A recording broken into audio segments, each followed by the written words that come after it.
So in this next section, I would love to talk to you about airports for drone pilots, but I think it's best shown in a visual way. So I'm going to go ahead and play this video that best breaks down airports for drone pilots as far as the runway orientation and any other visuals that you might need to remember for the Part 107 exam. So here we're going to review runway markings and signage.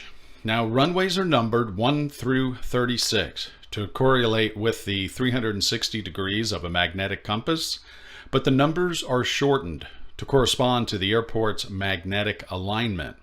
Now runways are numbered based upon the direction the pilot is landing. So for example, runway 04 runs southeast to northeast and corresponds to 40 degrees on the compass. If you look at the graph, you can see that. So that would be runway 04 for 40. A runway 09 runs west to east and corresponds to 90 degrees on the compass.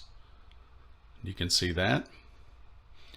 Runway 22 runs northeast to southwest and corresponds to 220 degrees on the compass.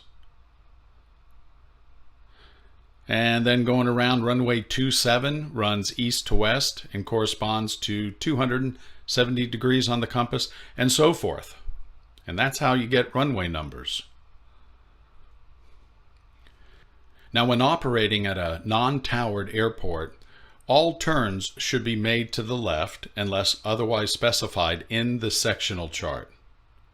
So if the pilot makes an announcement on approach to landing at runway 36, the pilot might announce the name of his plane, the number, Cessna Alpha Victor Niner 36 Tango, midfield left downwind to runway 36. Now this would mean the aircraft is west of the runway on a 180 degree parallel course to the landing, flying south to approach and land in a northern direction. Now you have four components, and that is the crosswind, as you can see in the graph. You have the downwind, you have the base, and then you have the final leg to land and the departure leg. And some of the questions, and we're going to review them in the next slide, but some of the questions you may have may state base. Now some of the practice questions we're going to review will be involving the leg of downwind and entry downwind, but some of the questions will and may state base or crosswind. So you want to just be aware of that if those questions pop up in your exam. So here's another example depicting a landing onto runway 04. So as you might hear the pilot state their plane number, midfield left downwind to runway 04. Again, that would mean the pilot is west of the runway, as you can see in this graph, heading south. And remember, they enter at a 45 degree angle midpoint of the downwind leg. So again, that means the pilot is west of the runway, heading south to make a left turn and land from the south. Manned aircraft should enter a landing traffic pattern at a proper altitude, again entering 45 degrees at the midpoint of the downwind leg.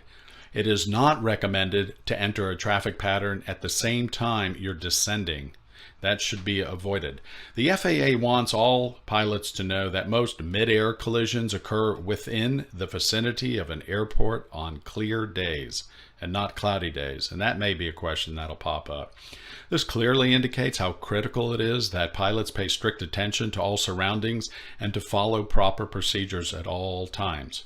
So it's best to familiarize yourself with traffic patterns in regard to the directional compass, as there will be likely some questions pertaining to landings and approaches on the Part 107 exam.